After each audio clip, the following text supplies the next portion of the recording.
Amigas, amigos, saludos cordiales, bienvenida a este tiempo de radio y de televisión. En Antena Huelva Radio a través de la 97.3 y en Canal Luz Televisión. En TDT, en el canal 50, viernes a las 10 de la noche con diferentes redifusiones que hacen los compañeros de Canal Luz Televisión por si no pillas la tertulia en ese momento.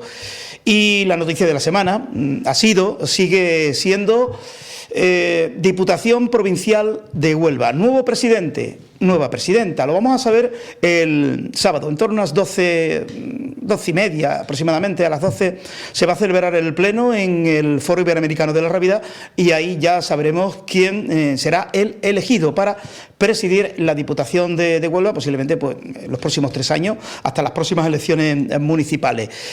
Aquí hace 7 días mantuve una apuesta con mi amigo José Luis Barragán. Él decía, afirmaba que Ezequiel Ruiz sería el presidente de la Diputación. Yo decía que sería María Eugenia Limón. Nos apostamos una cena en el mejor restaurante de España. ¿Quién va a ganar?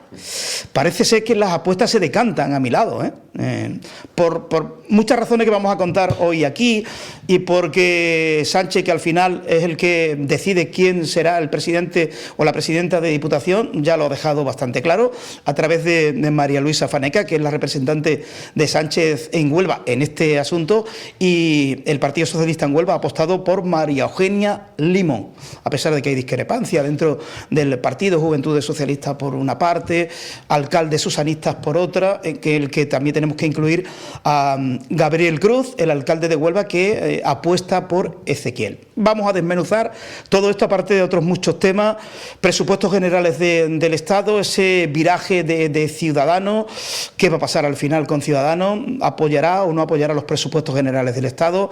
Las declaraciones de Bildu son demoledoras. Vamos a Madrid a romper el régimen. Tremendo.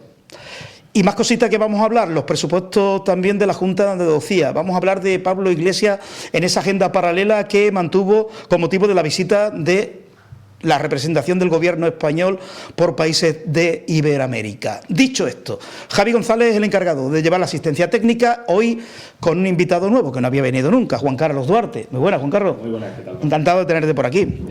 Es alcalde de San Juan del Puerto y diputado provincial. Y que con ley en mano podría ser presidente de Diputación, si no me equivoco, ¿no?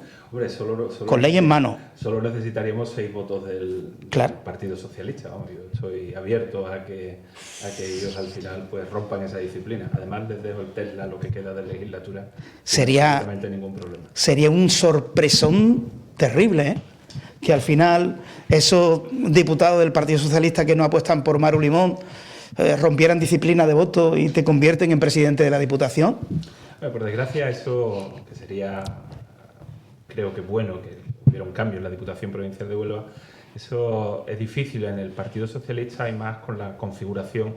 Pues el Partido Socialista da igual, es decir, hasta el sábado a las 12:05 estarán con la guerra abierta, pero después volveremos a lo mismo, al toque de corneta, la disciplina de voto y al final pues todas esas voces críticas votarán sin ninguna duda por lo que dice en este momento Pedro Sánchez, lo cual es una triste realidad porque yo no entro en la organización de los propios partidos, pero de partidos que no son el mío, ¿no? Evidentemente, pero es verdad que bueno, deja mucho que desear, que tanto que ellos hablan de democracia interna dentro del partido, parece ser que la mayoría pues no está con la tesis de Pedro Sánchez, ¿no? Por lo tanto, no creo que vaya a haber absolutamente ninguna sorpresa, por desgracia, y volveremos a lo de siempre, a que la Diputación estará sometida a los intereses del Partido Socialista en la provincia de Huelva. Le voy a pedir a Javi, bájame el volumen de aquí de los monitores, por favor.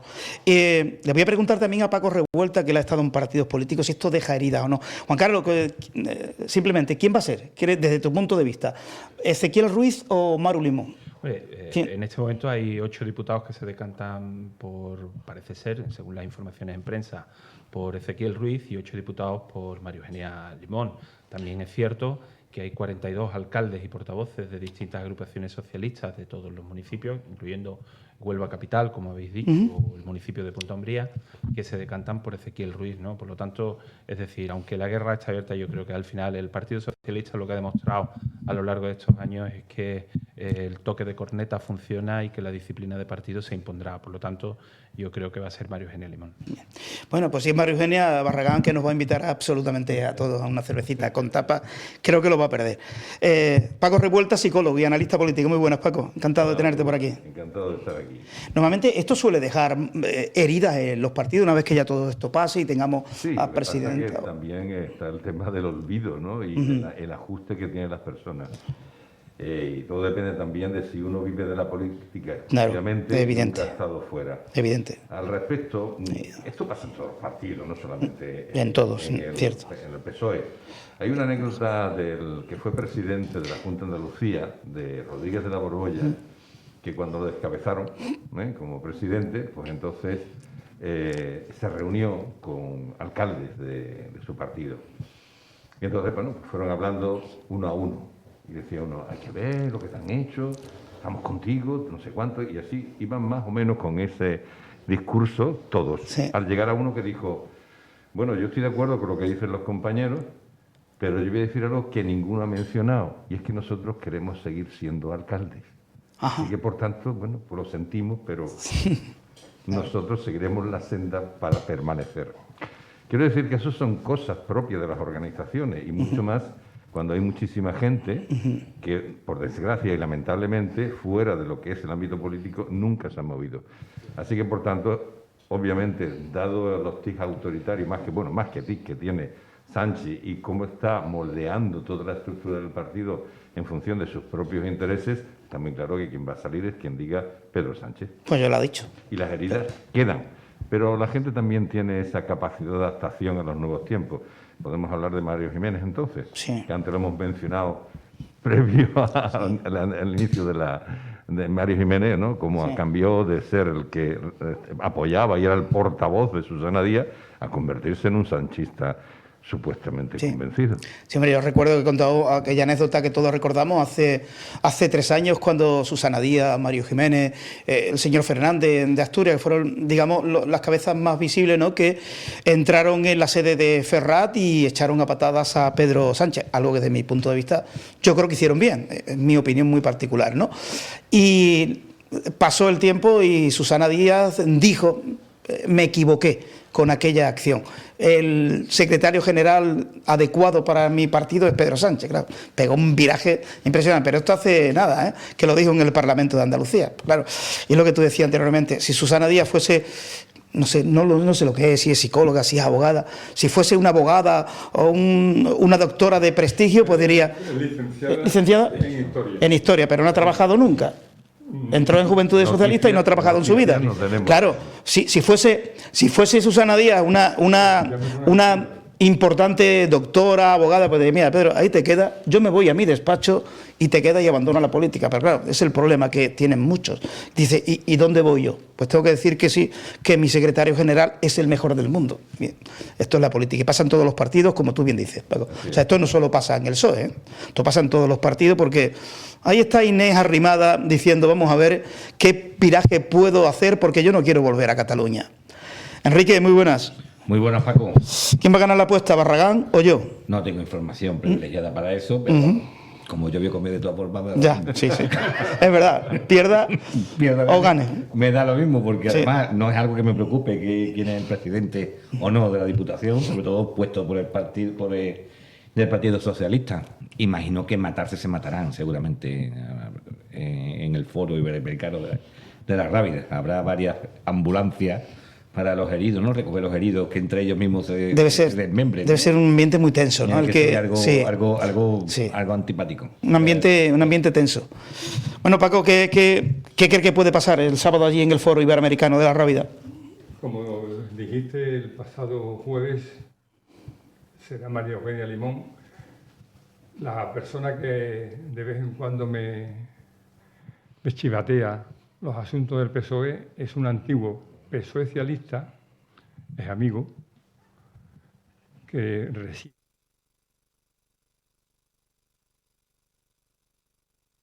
Conoce perfectamente a Raúl Ruiz, como os dije el otro día,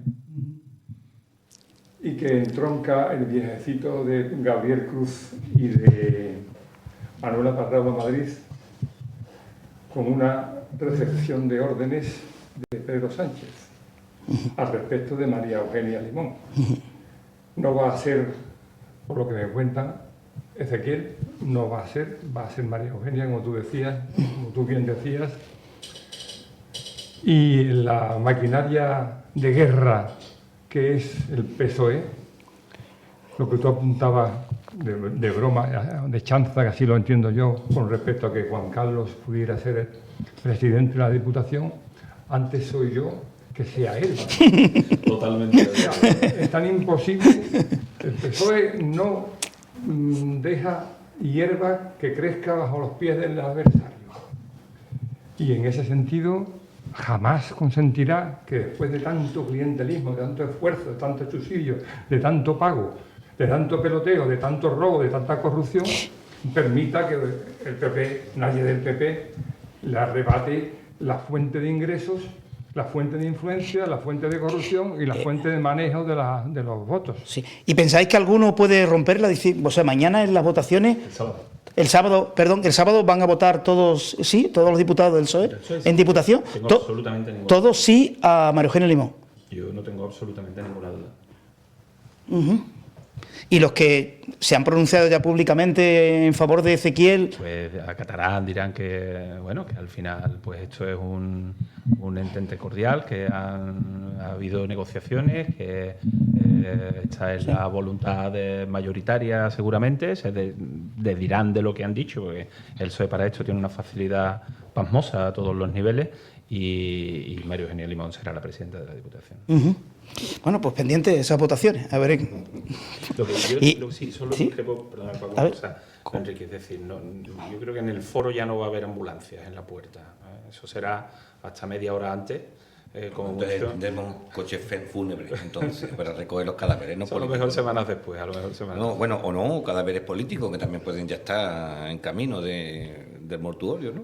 Sí, eso puede haber alguna lista por ahí ya preparada, porque el PSOE también es verdad que para eso después la maquinaria, como decía Paco, es una maquinaria de guerra, tocarán la corneta, echarán todos a una, votarán y después, bueno, pues probablemente lo estamos viendo con Sánchez, ¿no? Es decir, Sánchez, desde que ganó la Secretaría General, no está dejando títere con cabeza en ningún sitio y la próxima, que parece que tiene la salida ya con varios rótulos luminosos, pues la señora Díaz, ¿no? O sea que, en fin, o sea que... Sí. esto- Luego de la elección de la presidenta o presidente de la Diputación, viene la otra parte, el máximo responsable del partido en Huelva, quien va a ser de momento hay una gestora, pero lo de la gestora se puede alargar en el tiempo, ¿no? Lo que quiera la gestora o hay unos plazos. Obviamente la gestora no es para siempre. No, Es otra evidentemente historia, no. Pero se puede alargar un añito Sí, y año y medio si es exactamente. necesario. Se pueden buscar Sí. mecanismos dentro de los estatutos, ¿no? Sí. Lo que ocurre en los congresos de los partidos es que cuando la ponencia que tiene que ver con los estatutos son muy aburridas. ¿eh? Cierto. Y a veces se dejan muchos flecos por donde lo que es la estructura máxima de poder dentro de la organización, bueno, pues son capaces de hacer actuaciones. Después pasa muchas veces como las letras pequeñas de los contratos, es decir, que no lo leemos, decimos que sí, o como por ejemplo cuando cualquier cosa de informática, ¿no? Acepto. Pero cuando llegan los momentos en los que hay que aplicar algo, dice, es que esto estaba aquí. Claro. Y claro, obviamente a mí no me extraña, bueno, yo me acuerdo una vez que me leí los estatutos de todos los partidos para ver algunas cosas, ¿no? Algunas partes me interesaban bastante. Pero seguro que si en los estatutos permitirán efectivamente que eso se alargue, buscando excusas y bueno, también se alargan los presupuestos generales de Estado. Pues llevamos casi 3 años con los de Montoro, imagínate. El Consejo imagínate. General del Poder Judicial y no pasa nada, ¿no? Fíjate, un partido que encima es una entidad, una institución todavía mucho menor que todos esos que estoy nombrando, por tanto quiere decir que bueno, no pasará nada, la alargarán en función de sus necesidades. Y sobre todo hasta que se calmen las aguas. Sí, evidente. Por eso te digo que le pueden alargar un añito, año y medio la gestora para saber el nuevo secretario Además, no general. es la primera vez. Sí. Los estatutos, como bien dice Paco Revuelta, la gestora tiene, si mal no recuerdo, un plazo de 60 o 90 días, como las letras. Pero en el caso de Lepe, no hace muchos años, se extendió durante 2 años la gestora del PSOE en Lepe. En cualquier caso, yo tengo claro que Parralo se ha llevado también el huerto a su casa. Parralo tenía la orden concreta de que fuera María Eugenia.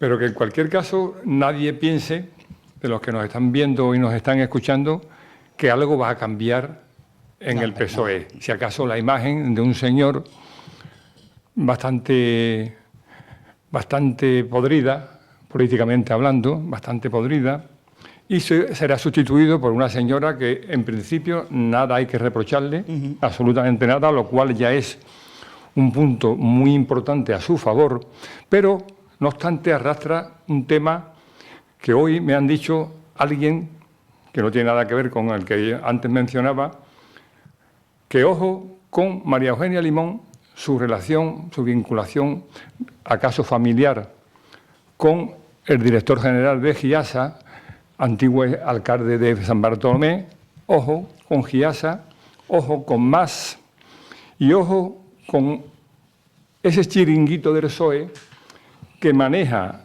todos y cada uno prácticamente de los municipios de la provincia y que en Aljaraque me llama la atención que sea David Toscano, el alcalde, el que también esté unido a ese grupo de GIASA. Máxime ahora que tiene un sector de la población que está sin agua, que las cañerías son de amianto, que la conducción de agua, acaso, insisto, no reúna las condiciones de salud mínimas y que ahí puede encontrarse David como María Eugenia con un problema añadido. GIASA, ojo a GIASA. Pero si GIASA es lo que es. Si GIASA es un moridero político de El los chiringuito del políticos PSOE. Eso es, el chiringuito, Bueno, pero ojo. y David Toscano no me puede quejar, que bueno, miles de euros ha sacado dentro de GIASA. Es lo que me llama la atención. No me diga pero que sí lo ha sacado, sí lo ha sacado.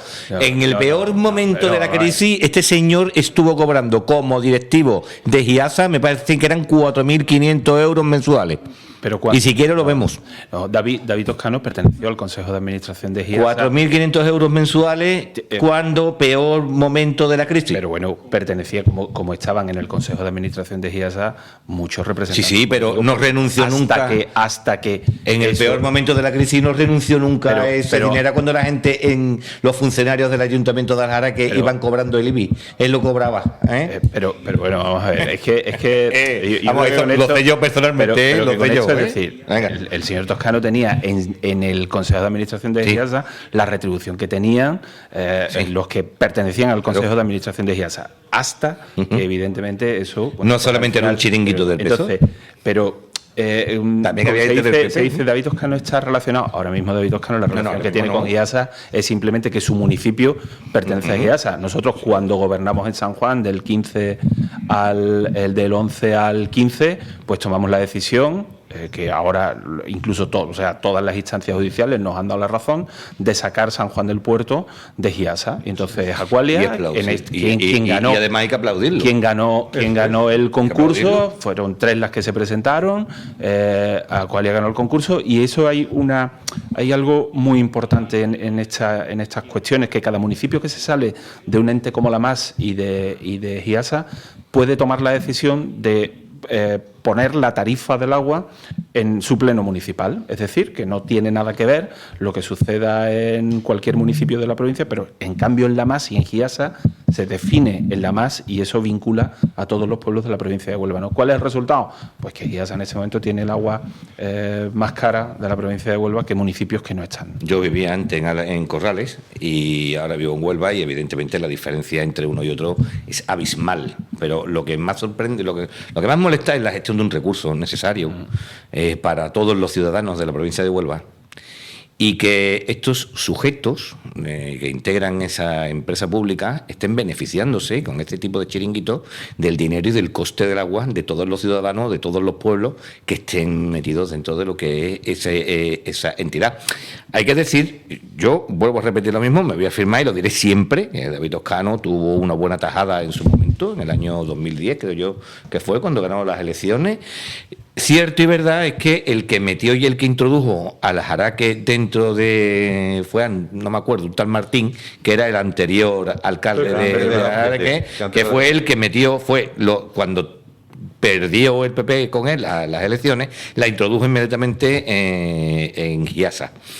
Y David, vuelvo a repetirlo, le hizo una campaña tremenda a este hombre, al tal Martín, por incluirla en IASA. Pepe. Y luego nos intentó... yo no tengo tampoco conocer el nombre de ese individuo, Martín, y simple y llanamente introdujo el pueblo allí, y el otro tampoco intentó sacarlo, sino que obtuvo beneficio. Después de haber hecho una campaña política en las elecciones demoledora contra lo que era esta entidad. Es decir, que era contradictorio lo que era el tema este. Yo voy a lo siguiente. Es inadmisible que existan entidades de este calibre que jueguen con un bien que cada vez más escaso, como es el agua, aunque gracias a Dios en Huelva estamos bien nutridos, para beneficiarse. Y lo peor de todo es que sea un moridero político de los grandes elefantes del Partido Socialista que termina muriendo allí porque no saben hacer nada fuera de la política. Es lo único que digo yo Bueno, pero Paco, es que, vamos a ver, ha habido una cosa que ha hecho Paco Velasco que a mí me ha escandalizado. O sea, quiero decir, ¿tú dices que las tuberías llevan amianto? Yo digo que han aparecido noticias publicadas en el que el corte de agua en Aljaraque se relaciona con la obsolescencia de las tuberías, muchas de ellas de amianto. Y el amianto es un conductor, un propagador, un difusor de células cancerígenas. No digo que eso ocurra en ese tema, en ese pueblo. Digo que ojo con el movimiento que hay en Aljaraque ahora mismo en torno a ese tema tan peligroso en esta época de pandemia. Las tuberías nunca han sido de amianto, ¿no? Han sido de plomo, alguna vez las más antiguas eran de plomo. Eran de plomo antiguamente, pero es que me ha quedado lo del tema de amianto. El amianto se utiliza normalmente como una materia para el tema de los fuegos. Bueno, se ha utilizado, también en los frenos se ha puesto, ¿no? Había antiguamente incluso hasta los trajes de bomberos y puertas precisamente para protección. Pero sin embargo, yo recuerdo que en Huelva, vamos, que además yo intervine en ese aspecto, salió en la primera página de Huelva Información como una gran noticia que se iba a poner en Huelva una fábrica de sulfúrico, no me acuerdo de otro, eso, y asbesto, que es la otra manera de mencionar el asbesto, el amianto. Entonces yo escribí para que hubiera una iniciativa en el Parlamento andaluz, el Partido Andalucista, por lo mismo. ¿Por qué? Porque es una enfermedad terrible que en ningún país mínimamente desarrollado lo quiere. Porque no es el tema solamente del cáncer, incluso estuve con los agricultores de palo en relación con el tema de la fresa, porque eso va soltando poco a poco unas cosas, como una especie de agujitas, pueden entrar por vía respiratoria y van clavando en los pulmones y en muchos sitios esas pequeñas agujitas, producen unos dolores horribles, también favorece el tema del cáncer. Cuando una persona es fumadora, el riesgo que tiene es grandísimo además, pero también puede entrar, y por eso estuve reunido con la gente de palo de la fresa, porque con la lluvia esas partículas caen y pueden pasar a los alimentos y producen unas enfermedades terribles, de forma que ya en los edificios, en los colegios que ha habido, incluso en el de Bruselas de la Unión Europea, se ha quitado el tema del amianto por el altísimo peligro y las enfermedades que tiene, que la gente no puede respirar y es horrible. Si eso es cierto, de verdad eso habría que meterle mano inmediatamente, ¿eh? Pero yo creo que no, yo creo que eran de plomo, ¿eh? Yo transmito lo que he leído y lo he leído en un medio público. Bueno, pues cerramos, ¿no? El tema de Diputación, ya la semana que viene pues lo analizaremos. ¿Quién es el presidente o presidenta de la Diputación Provincial de Huelva? El pleno a las 12 del mediodía en el Foro Iberoamericano de La Rábida. Cambiamos de tema, se cumple un año del gobierno social comunista. Hacemos un balance, aunque podríamos estar 5 o 6 horas, pero no lo tenemos, con capacidad de síntesis. De 1 a 10, comenzamos por ti, le damos un aprobado. ¿A quién? Al gobierno. Bueno, si le das un suspenso, pasa de curso, según la ley CELA, ¿no? Si saca un 2 en el examen, puede pasar de curso. Incluso con negativo también pasa de curso. Por eso te digo. ¿Qué es lo peor y lo mejor que ha podido hacer la pareja Sánchez-Iglesias? ¿Lo peor? Lo peor y lo mejor. Pues miles de muertos de una pandemia. La gestión de la crisis sanitaria, evidentemente, ¿no? Yo no imputo asesinato ni muertes como hacen otros. Yo simplemente digo que... La gestión. Miles de muertos, mentiras sobre esos muertos, más mentiras y abandono de las personas que se han llevado cotizando durante su vida entera y siendo abandonados en residencias de mayores de la tercera edad. Eso es lo peor.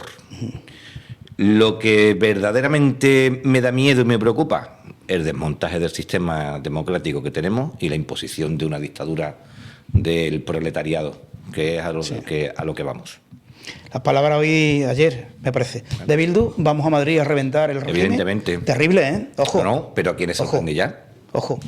¿A quién le sorprende? Pero Si no es sé. que simple y llanamente ve que un partido socialista, después de las bajas que ha tenido con las manos de ETA, y un partido que intenta blanquear permanentemente a esa banda de asesinos, ¿me quiere explicar cómo, si sorprende o no sorprende? Ya no sorprende nada. ¿Qué te va a sorprender? ¿Que dicen que van a dinamitar el sistema? Sí, lo que están haciendo poco a poco, pero es que vienen engorilados, evidentemente, van a apoyar los presupuestos del emperador.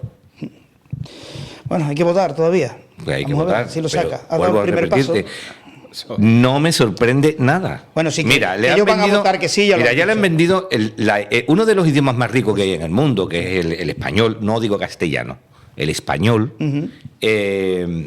No lo pueden nunca intentar destrozar como ellos quieren. Los catalanes, los independentistas, no van a poder hacerle pupa. Un lunar no puede invadir el cuerpo entero como quiere el catalán. El catalán es un idioma muy parco, sí es cierto que tiene una historia, se habló en la Edad Media, en lo que fue parte del Mediterráneo, sobre todo con el Reino de Aragón, y además con la expansión de lo que eran los almogávares, que llegaron hasta, digamos, hasta lo que era Turquía hoy en día. Sí se habló el catalán, pero nunca llegará a las dimensiones que tiene el castellano, español. Incluso en Estados Unidos se está convirtiendo en un peligro para el inglés. ¿A qué viene ahora destrozarlo? Si son capaces de negociar eso, que hay que ser tozudo, ¿qué van a negociar si no ya? Porque no le pueden dar un serrucho para que corten Cataluña y la separen de España, ni pueden cortar con el serrucho a las Vascongadas y separarla de lo que es el resto de España, ¿no? Paco, ¿qué balance harías tú con capacidad de síntesis? Aparte de que coincido en el 95% con lo que ha dicho Enrique, sí le matizo que el catalán, sea lengua difundida o no difundida, como toda lengua, desde mi punto de vista, es una joya. Y las joyas tienen el valor precisamente no por ser grandes o pequeñas, sino porque son joyas, piedras preciosas. Algo tan grande como fomento de la comunicación a partir de determinados instrumentos que el ser humano en su capacidad de creación tiene como número uno, que es el lenguaje. Entonces, el catalán es una lengua preciosa, pequeña en su difusión, pero grande en su literatura, por ejemplo. Grande, aunque también sea poco conocida. Entonces, con lo demás estoy totalmente de acuerdo. Y cuando tú has mandado el... Riqueza cultural también para España. Sería el catalán utilizado Por- no como obstáculo o como escalón Sin duda, diferencial, sin duda. sino como enriquecimiento cultural de un país. Por eso te he dicho que estoy de acuerdo con tu referencia, salvo este matiz. Y cuando tú has enviado el orden del día de la tertulia de hoy, he procurado ser sintético en mi exposición, pero sí he anotado 4 fechas que revelan y ponen especial énfasis en lo que acaba de decir Enrique. Y la cito muy brevemente. Una es en el 11 de octubre de 2014. En esa fecha, el señor Sánchez todavía no era presidente, afortunadamente, y con su partido publicó y presentó el Código Ético del PSOE, que decía que iba a haber una inmediata mejora de la transparencia y una erradicación de la corrupción hasta el punto que de que cualquier cargo público o cualquier sinvergüenza al que se le abriera juicio oral iba a la puñetera calle. Pues resulta que hoy no hay transparencia, la transparencia se ha convertido en opacidad, que los corruptos pululan allí como pericos por su casa. Esa es la primera referencia para que veamos hasta qué punto la demagogia, la mentira, la posverdad de este individuo no tiene límites. Por eso, en ese balance, que yo llamo balanceo porque es pendular, el señor Sánchez es y lo digo mirando a la cámara, un político sinvergüenza o un sinvergüenza político, que me da igual. Ya eso lo decidirá la opinión de cada uno de nosotros. Una segunda fecha, 21 de junio de 2015. El señor Sánchez ya se postuló como candidato a la Moncloa y ante un aparato presidido por una gigantesca bandera de España, para que nadie después se meta con la señora Ayuso, presidenta de Madrid, dijo textualmente: prometo un cambio seguro que una a todos los españoles. Hoy la bandera está quemada, hecha jirones. El cambio seguro es el cambio a Podemos, a la inseguridad, a la incertidumbre, a la inestabilidad, al caos. Y la unión de todos los españoles, en mis casi 70 años de vida, nunca he visto un país tan disgregado, tan discrepante, tan guerra civilista, como lo estoy viendo en estos instantes. Seguimos con el balanceo, que es un columpio, se está columpiando, pero a mal. Una tercera fecha que ya es mucho más reciente, es el 19 de septiembre de 2019. Decía que no podía conciliar el sueño si gobernaba con los ministros de Podemos y con Iglesias. Hoy se arrulla y se abraza con él. Hoy le suelta dinero a expuertas. Hoy vende a España por unas monedas. Y así es la tercera. Y por último, la que ahora mismo nos afecta porque se cierne ya no solo sobre la salud, sino sobre la economía de este país, que es que nunca desmintió a Illa, al ministro Illa, cuando en febrero, insisto, en febrero de 2020, hace 7 o 8 meses, dijo dos cosas sobre la pandemia. La pandemia no existe, y si existe es una gripe que se puede contener, y desde luego las mascarillas es una estupidez portarlas. Oiga, 70.000 muertos y subiendo después, ¿esto es una gripe? ¿Esto se puede contener? ¿Y las mascarillas no son necesarias? ¿Y por qué hoy son obligatorias? Es que antes era un negacionista y ahora no es un negacionista, sino que es un ignorante ciclotímico, que falsea la realidad y nos tiene como cobayas, como conejillos de India, a los que se engaña de manera impune. Con estos 4 referencias cronológicas y de actuaciones políticas, mi balance no es ni un 2, que magnánicamente le concede Enrique. Es un no presentado, porque no tiene capacidad moral para presentarse ante un tribunal académico. Yo no lo califico con 2, ni lo he calificado. Ah, pues, O sea que, pues corrijo. Ni lo ha calificado. Incalificable. Perfecto. Bueno, vamos a darle... Juan Carlos Duarte, ¿qué balance haría de este año de gobierno? Hombre, yo lo califico de un total despropósito, ¿no? De hecho, es un sinsentido y yo la pregunta que me hago es, por supuesto, pongo encima de la mesa que la gestión de la pandemia, por lo que conlleva en sí, es decir, esta cifra atroz de muertos y de damnificados que al final tenemos en España, yo creo que es lo peor de lo peor, ¿no? Pero aparte de eso, es decir, yo creo que también hay una cuestión importante y es la amnesia general que nos está induciendo a toda la población. Es decir, aquí ya da igual todo. O sea, han ido tapando de escándalo en escándalo y tiro porque me toca, es decir, de mentira en mentira y tiro porque me toca, comenzando con la tesis del propio presidente, ¿no? Donde decía en el Congreso de los Diputados, y ahí está escrito en el diario de sesiones, ¿no? Que en Alemania un ministro, por copiar una frase en la tesis doctoral, pues hizo lo que tenía que hacer, dimitir. Aquí en realidad él no ha copiado nada porque él tampoco la hizo, ¿no? Entonces, pero bueno, que digo que de despropósito en despropósito hasta nuestros días, ¿no?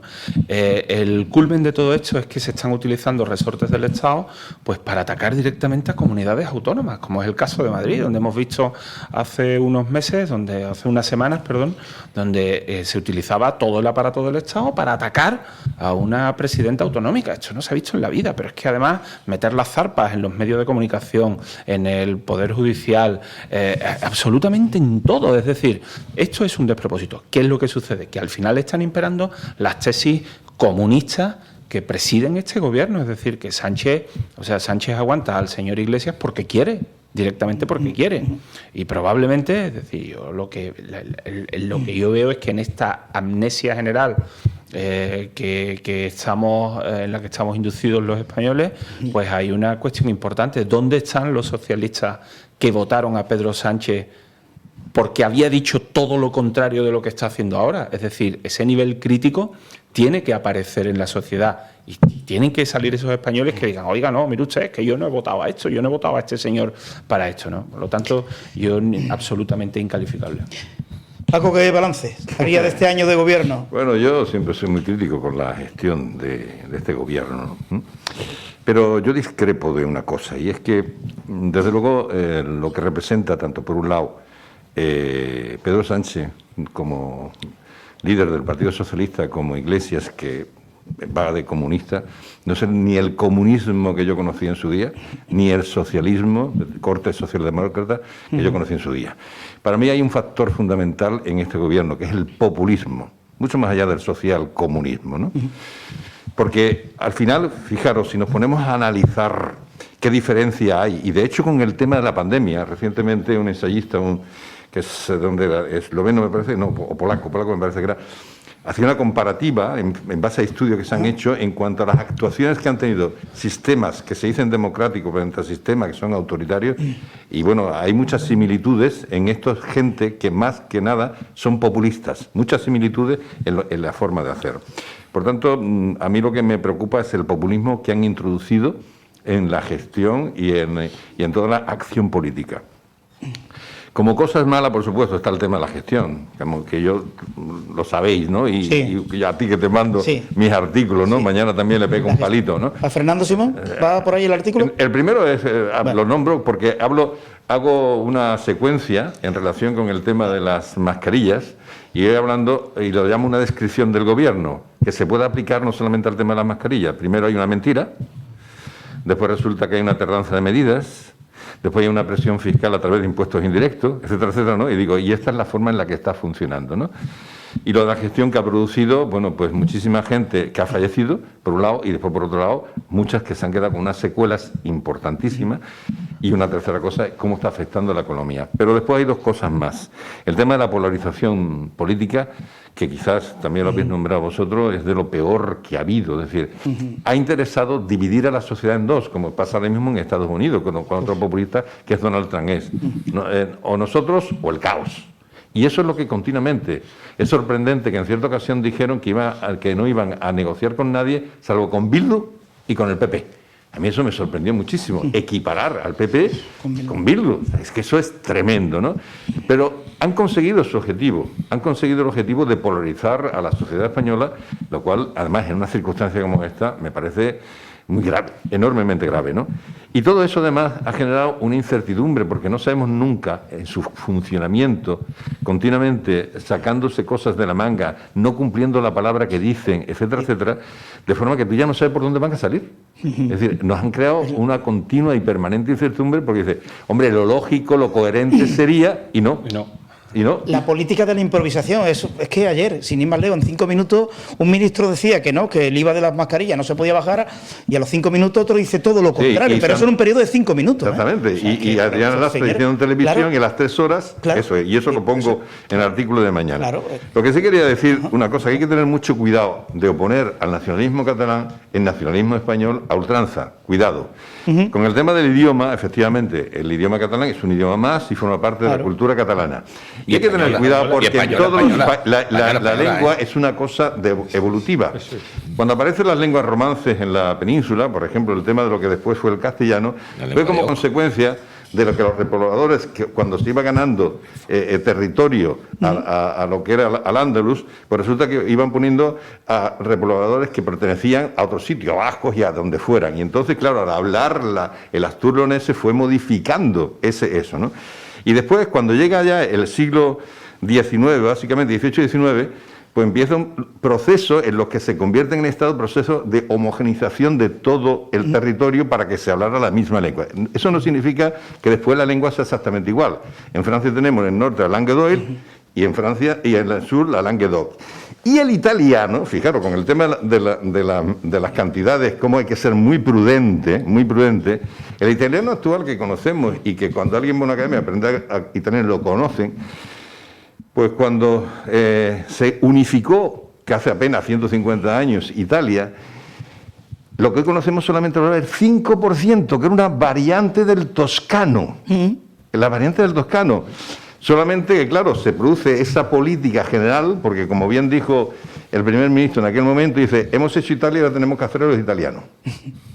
Y eso es así. Y entonces hay que tener mucho cuidado de no atacar con a otros nacionalismos diferentes que son construcciones sociales. El nacionalismo es una construcción social planteando de frente como el nacionalismo mío, que es el bueno, y el vuestro no existe, o pensar que no soy nacionalista desde esa perspectiva. Mucha gente que habla diciendo yo no soy nacionalista son auténticos nacionalistas, pero eso sí, españolistas. Bien. Y que no lo critico, quiero decir que cada cual puede ubicarse donde quiera.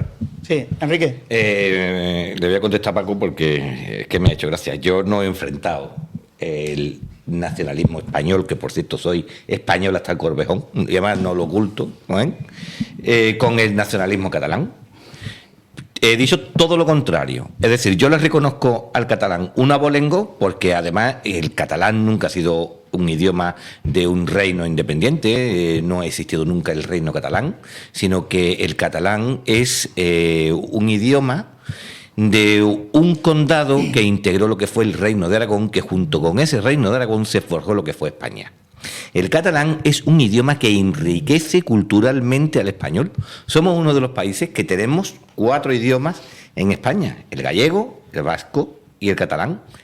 Y lo que yo no entiendo es por qué, lo que yo no entiendo es por qué estos individuos utilizan el catalán como una barrera idiomática de separar y de romper la igualdad entre todos los españoles. Es algo que no acabo de comprender. Pero hay algo que más me sorprende, y es que están empeñados en atacar a uno de los idiomas más hablados del mundo, que el castellano español es algo parecido al chino o al inglés.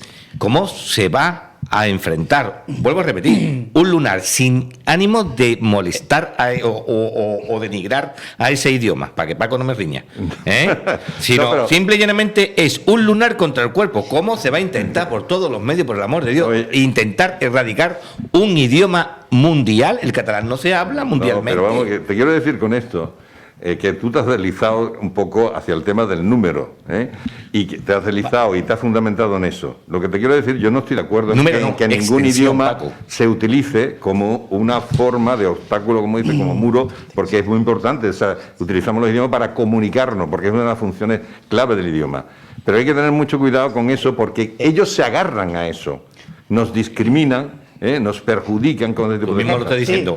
Ellos se agarran a eso y nosotros nos agarramos a lo otro. Ellos se agarran a una estelada que parece la bandera de Cuba y nosotros la bandera española. Se agarran porque además muchas veces interesa que nos discriminen. Nos metemos en un detalle para concluir, un detalle. Maquiavelo decía, en relación a Pili Mili, a Sánchez y a Iglesias, decía Maquiavelo que el gobernante debía de hacer las cosas que alegraban al pueblo y dejarle a otros las cuestiones que eran odiosas, para que el dirigente siempre fuera admirado y querido. Si os dais cuenta, todas las medidas que se están llevando a cabo aparecen caras distintas a las de Pedro Sánchez. Pedro Sánchez nada más que aparece como aló presidente los sábados por la mañana, los domingos por la mañana, para decir cosas bonitas y vacías, porque no dice nada importante. Ahora veréis que todas las subidas de impuestos, la dejación de todas las funciones, todas estas cuestiones son caras. Marlaska, Pablo Iglesias, Montero. En cambio, él es intocable. Eso es maquiavélico. Maquiavelo es lo que decía. Yo muy brevemente con el tema del catalán, ¿no? Yo, por encima de cualquier consideración política, yo viví en Cataluña, trabajé en Cataluña y estudié en Cataluña. Y me parece, por encima de cualquier consideración política, lo que me parece es una catetada excluir al español, porque a mí me parece riquísimo el catalán, la poesía catalana es magnífica, la canción, tenemos ahí grandísimos como Serrat o como Lluís Llach, el propio Lluís Llach, fíjate, ¿no? Que yo diga eso, ¿no? Pero es verdad que todo eso es riquísimo y nos enriquece y nos engrandece. Es una catetada. Si mis hijos están estudiando en Cataluña, pues yo quiero que hablen y que se comuniquen con el mayor número de gente posible. Por lo tanto, que estudien inglés, que estudien francés, que estudien castellano y que también sepan catalán, por supuesto. Claro que sí. Entonces, por encima de cualquier consideración política, me parece una mentalidad paleta y aldeana el hecho de circunscribirte a tu barrio. Y Paco, terminamos con el tema del catalán y el español. Con respecto a lo último que ha citado Enrique. Es cierto y lo suscribo. Y es curioso porque hoy estamos coincidiendo más de la cuenta. Y sin embargo nunca hablamos ex tertulia. Ha dicho lo del gobierno invisible y desde mi punto de vista acierta hasta el morrillo del toro. Paulo Freire, que tiene hoy en un pabellón de la universidad su honroso nombre, siempre ha sido un pedagogo de mi admiración. Y tiene entre sus libros uno que se llama Pedagogía del oprimido.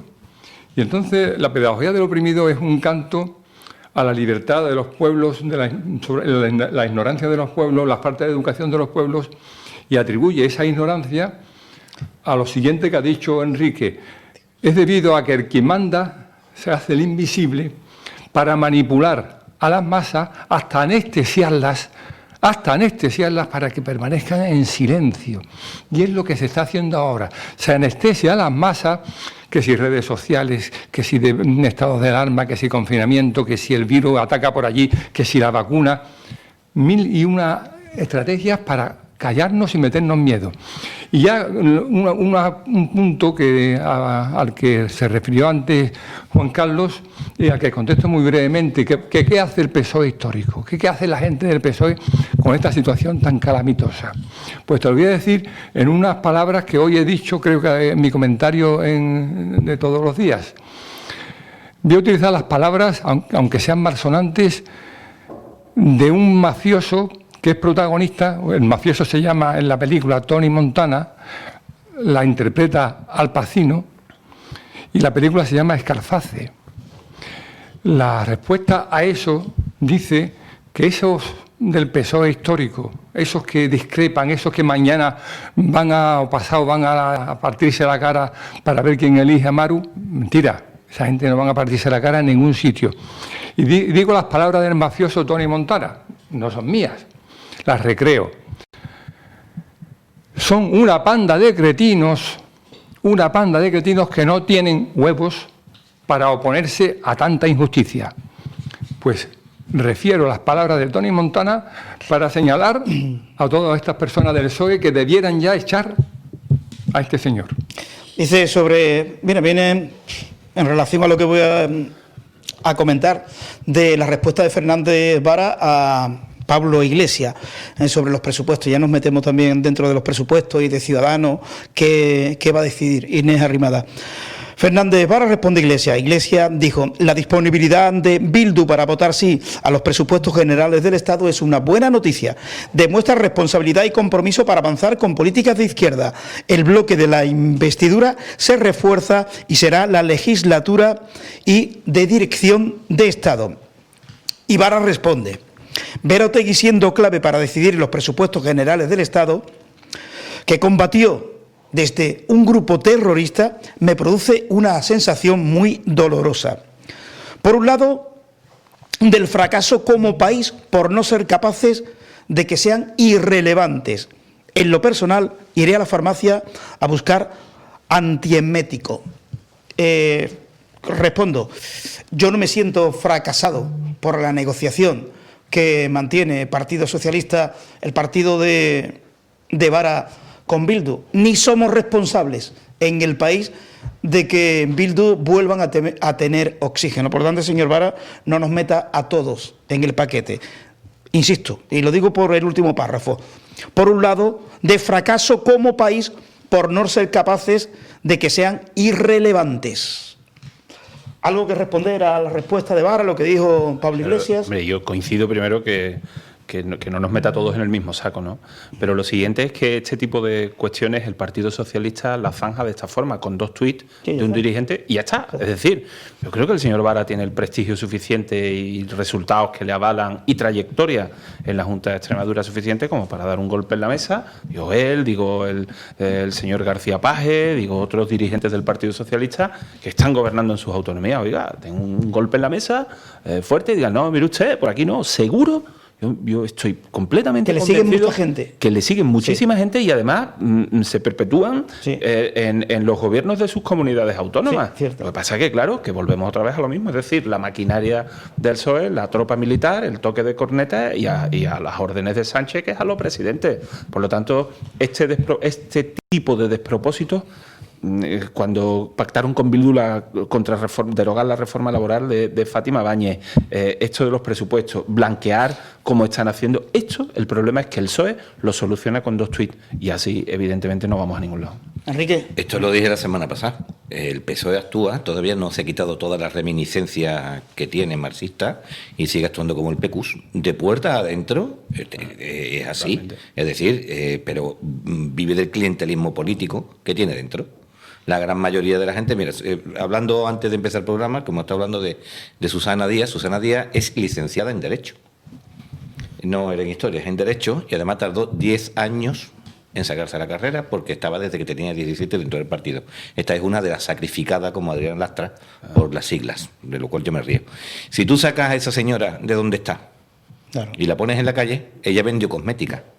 ¿Qué va a volver a vender productos cosméticos? Claro. Pues creo que sería una vida muy dura para ella. ¿Qué va a hacer? ¿Se va a reciclar? No. Pues como ella, miles de personas que están dentro de este partido, del Partido Socialista. Los que valen lo tienen arrinconado y los que están ahora mismo pues son lo que siempre he dicho, los que le llevaron la cartera al que estaba mandando por ponerse ellos. Y si no, nada más que tenemos que ver lo que está pasando ahora en Diputación Provincial, que es algo grave también, que están utilizando, el Partido Socialista utiliza las instituciones para su partido. Es decir, intenta buscar la identidad. Partido Socialista, partido con la administración correspondiente y utiliza la administración en su propio beneficio. Y además para hacer una identidad. Todo el mundo identifica a la Diputación Provincial de Huelva con el Partido Socialista. Y es por permanentemente la cuestión. Ahora vamos a discutir sobre el presidente de la Diputación Provincial. Y ahora nos peleamos por el presidente de la Diputación Provincial. Y ahora quitamos a uno de Diputación y lo metemos en el Ayuntamiento de Huelva como teniente de alcalde. Y está permanentemente el Partido Socialista vinculado con la administración pública. Y no es así. Paco, sobre este tuit de Iglesias primero y de Fernández Vara posteriormente, en la respuesta. Bueno, yo veo... Juego de niños. Me parece bien que lo haga, pero efectivamente se queda corto, ¿no? Indudablemente, lo que no sabe tampoco internamente qué es lo que hace, ¿no? Pero me parece que en fin, que lleva razón, ¿no? Pero que es preocupante un poco el que después no haya una respuesta más contundente, ¿no?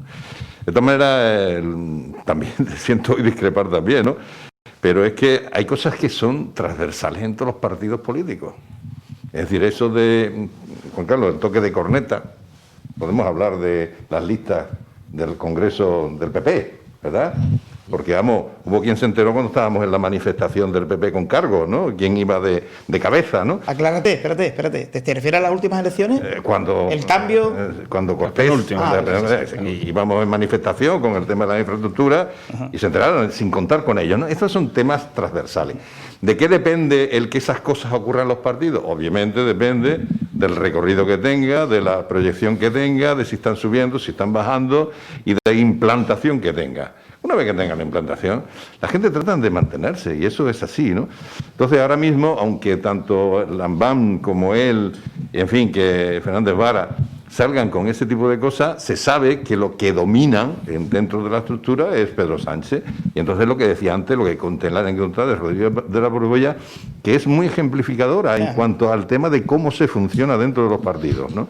Salvo que alguien diga, yo por esto no paso, es decir, porque... Y no paso, y me voy del partido o dejo el cargo o lo que sea.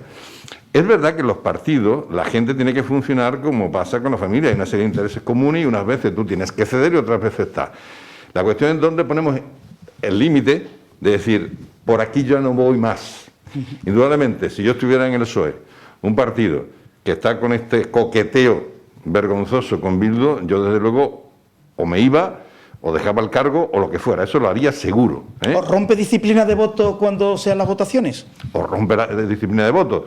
Ya se sabe que eso tendría Sí, la calle... Pero sin embargo, fijaros, Oramas, ¿cómo se llama la de Canarias? Ana Oramas. Ana Oramas rompió la disciplina de voto en el Congreso, sí, le pusieron una multa, no sé cuánto, pero salió ella lo hizo. Y salió fortalecida, efectivamente, ¿no? Sí. Entonces yo creo que ahí hay una cuestión personal de ética política. Es decir, hasta dónde yo cedo, Porque yo he pertenecido a un partido, tú perteneces a un partido, tú también, ¿no? Me parece, ¿no? ¿Tú no estás? Bueno, los dos hemos pertenecido a un partido. Y sabemos que algunas veces tú pones una opinión, dices algún tipo de trayectoria política que se debe seguir, de programa, de estrategia, y una vez tú te llevas el gato al agua y otra vez no. Y se sabe y dice, mira, ahora cedemos. Sí. Claro, yo coincido en eso, Paco, pero disculpa que te interrumpa, Sí. pero hay un matiz. Es decir, una cosa es que tú puedas discrepar con el candidato número 1 en una provincia y otra cosa es que rompa ciento no sé cuántos años de historia del Partido Socialista. Claro, y se eche en brazos de los eso es lo que estoy diciendo. Exacto, es decir, ¿cuál es el límite? El límite moral. Exacto, claro. el límite que que ponemos para hacer ese tipo de cosas, ¿no? Y desde luego, por eso yo también he tenido antes una intervención en la que he dicho, desde luego, el PSOE de ahora no es el socialismo que yo conocí en su día, y el comunismo tampoco incluso, que supo adaptarse a la transformación de un sistema dictatorial a un sistema democrático monárquico. Este no es el comunismo de Julián Guita ni es el PSOE de Felipe González, evidentemente. Ahí estamos todos de acuerdo. Ni el Una de Santiago pregunta, Carrillo. ¿quién es el que tiene el límite y quién no, y quién es el que no tiene límite? Porque en el momento que alguien pega un paso cambiado, como dice Juan Carlos, aquí vamos todos al mismo paso, en el momento que lleve el paso cambiado es un cadáver político. Claro, ¿Quién cambia eso? ¿Quién tiene el límite? exactamente, ¿Quién pero- es el que pone el límite Pues ahí moral? está. ¿El que domina la estructura, que es el emperador? ¿O todos no, los no. láteres y palmeros Cada- que hay en el Parlamento? Hay Es una- que para preguntárselo. No, hay una responsabilidad personal que tenemos todos. Y si Todos. tú vives de la política y te vas fuera, Ahí ¿de qué está, vives ahí tú está, luego? ahí está la Porque cosa. ese es el Porque problema uno- que hay aquí en pero- España. Que cuidado, Enrique. que uno de los problemas que yo también lo he mencionado es el tema de las juventudes, porque es el caldo de cultivo de ese tipo de personajes que solamente se dedican a la política y no saben hacer otra cosa. Tú darte una idea. Tú darte una idea. Esta señora que sabe mucho, que se ha leído el Quijote 4 veces, Adriana Lastra. Esa individua, sácala tú de la estructura del Partido Claro, Socialista. está ¿Qué claro. hace? Pero que ahí está, ya digo. Pero, Es que es lo claro, que- es pero que- ahí está Pero si no sabe ni escribir. Claro, pero Juan Carlos. tampoco, es decir, yo coincido con... Hay que tener mucho cuidado porque las juventudes de todos los partidos políticos de hacen todo. muchísimo daño al sistema, porque al final creas profesionales de la política y eso es lo que no debe hacer. Yo no soy ejemplo de nada, ¿eh? O sea, yo siempre digo que yo no soy ejemplo de nada, pero yo estuve en política, fui diputado provincial del 95 al 99, que lo compaginaba con mi actividad profesional. En aquel momento yo era joven y vehemente en estas cosas. Cuando me ofrecen determinado cargo que encarrilaba y, bueno, pues puedes tener una carrera política por aquí, yo tomé la decisión de irme a la empresa privada. He estado 20 años en la empresa privada, volví en el 2011 para estar 8 años, cierto es. Voy a estar 4 más, pero en el 23 tengo fin y me vuelvo a mi vida. O sea, lo tengo clarísimo, ¿no? Entonces, hay mucha gente que también, y sobre todo en los pueblos, que hacen esto de forma altruista, que lo hacen sacándole horas, que lo hacen tal. Que es verdad que eso no es el establishment de los partidos, cierto es, ¿no? Pero yo creo que hay gente que evidentemente da un paso en este sentido. Yo creo que eso es lo que tiene que ser aprovechable por parte de la sociedad. Ahí mandan mucho mensaje, pero voy a leer este mensaje que nos manda Mela Muñiz porque lo tenía en la mente de preguntaros. ¿Se puede hacer prospectiva de cómo acabará este gobierno, pero terminará su tiempo? ¿Cómo quedará el país en el caso hipotético de que se vayan algún día? Y si no se van, ¿quedará la población sostenible por limosna? ¿Cuál será la fuente de ingreso incluso de esas subvenciones o limosna? ¿Habrá dinero para todo ello? Yo tengo... Sí, yo no sé, yo creo que lo que va a pasar. Creo que habrá elecciones anticipadas, posiblemente un año, año y medio. El país va a quedar en la bancarrota total, con una crisis impresionante. Llegará el centro derecha, tendrá que hacer recorte como cualquier familia. Cuando gastas lo que no tiene, al final tiene que acabar haciendo recorte. Esto va a pasar.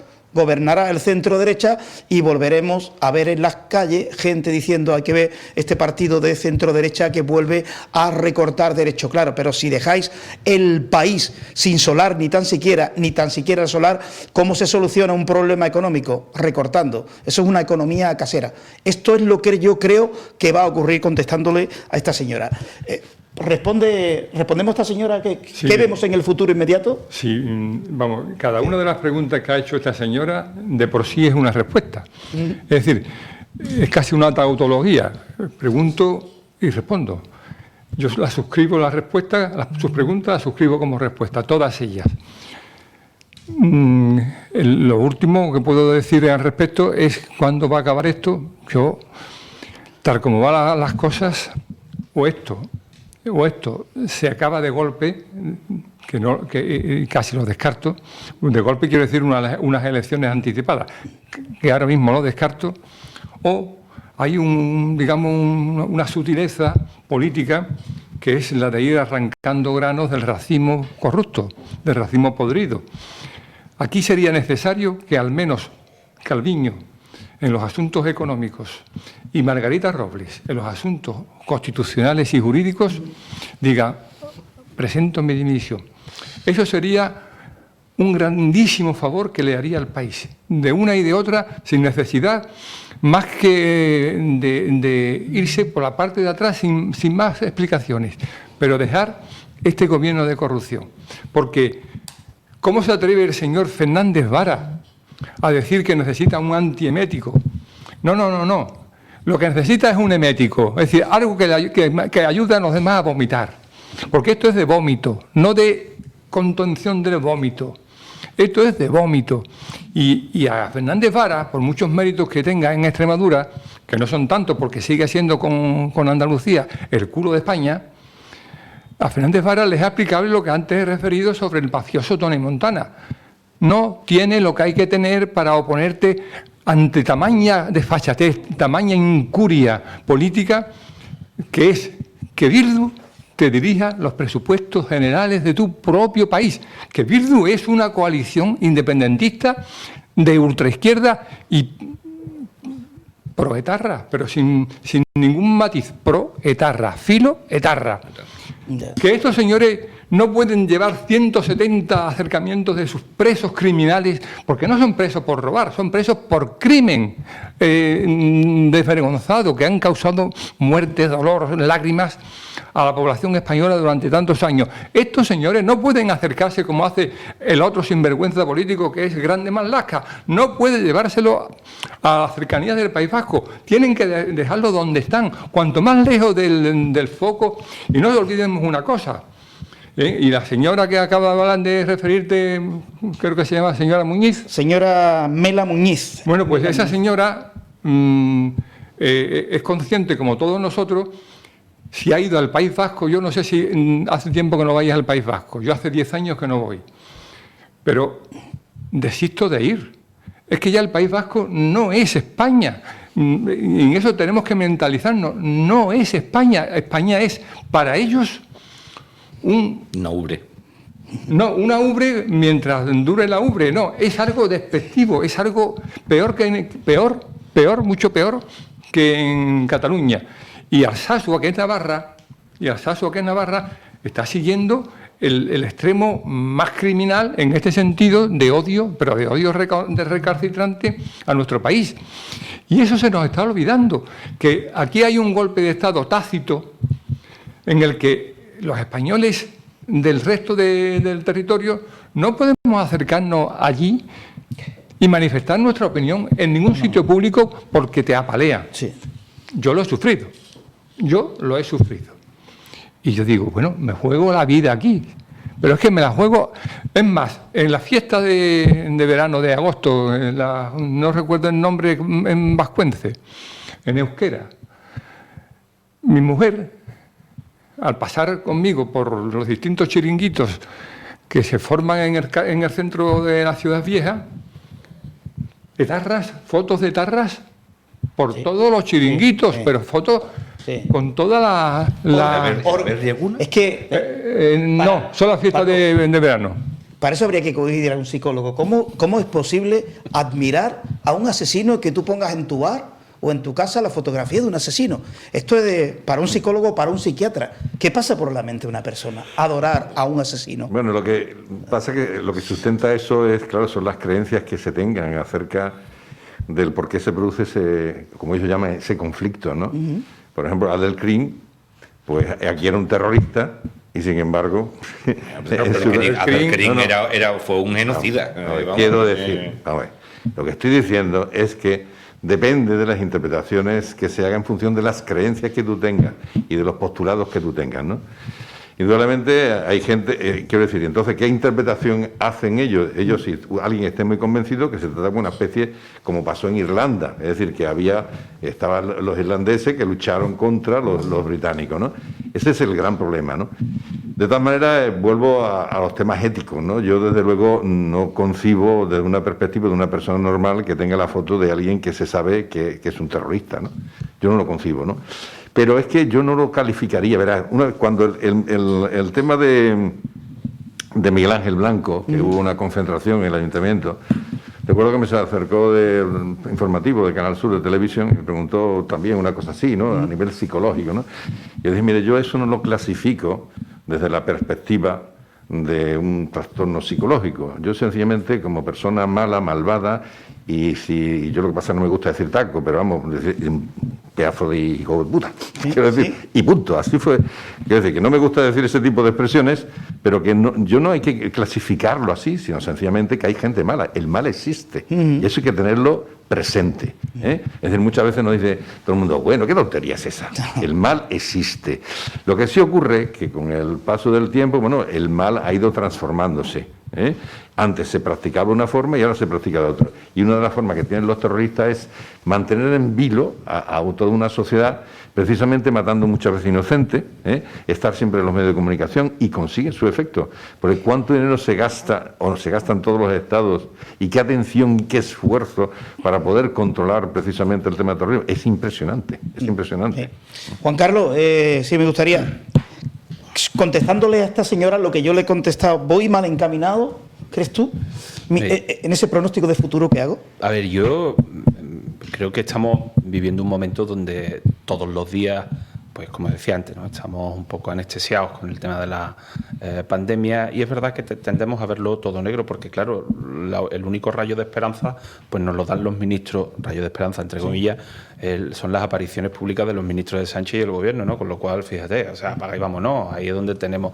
Yo creo que este país es un gran país y que podemos salir adelante y saldremos, y como has dicho antes, es decir, después vendrá un gobierno decente, de centro derecha, o coaligado, que pondrá otra vez este país en orden. Tendremos que aguantar otra vez que si los recortes, que si la derecha recorta beneficios sociales, que si la derecha se carga el estado del bienestar, pero es verdad que hay que tomar decisiones y habrá que tomarlas después, porque es verdad que estos señores van a dejar el país, o lo que quede del país, en muy malas condiciones, ¿no? Pero es verdad que nos hemos sobrepuesto a este tipo de cuestiones. Este país ha salido de dos crisis importantes, dos crisis generadas por el mismo 5 partido. millones de parados de Zapatero. 5 millones de parados. Pero es que atento a un matiz que yo repito de vez en cuando, y es que este país ha entrado en crisis dos veces con el mismo color del gobierno, pero además con el mismo ministro de Economía. O sea, que es algo también importante, ¿no? Es un matiz importante. Por lo tanto,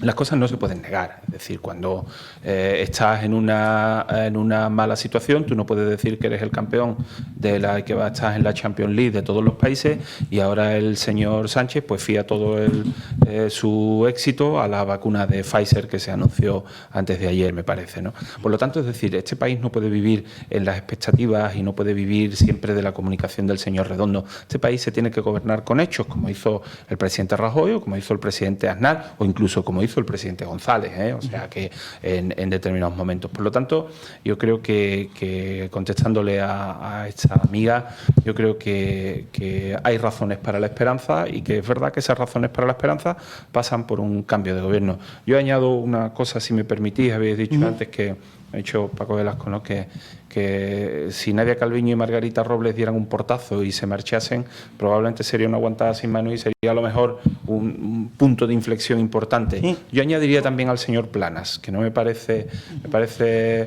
ciertamente decente también en este sentido y goza de gran credibilidad. Paco. No, que dos cosas. Para hacer eso, que decir lo de Margarita Robles y la otra... Nadia Calviño. Nadia Calviño. Tendría que hacerlo como lo hizo Manolo Pimentel. Manolo Pimentel. Que antes de decírselo a Aznar, él convocó la rueda de prensa, porque si no, lo tendría realmente difícil, ¿no? Claro. En relación con las preguntas que ha hecho esta persona, me parecen muy interesantes. Muy interesantes. Lo que sí le confieso a esta señora, que yo tengo una indefensión aprendida a la hora de hacer prospectivas. ¿Por qué?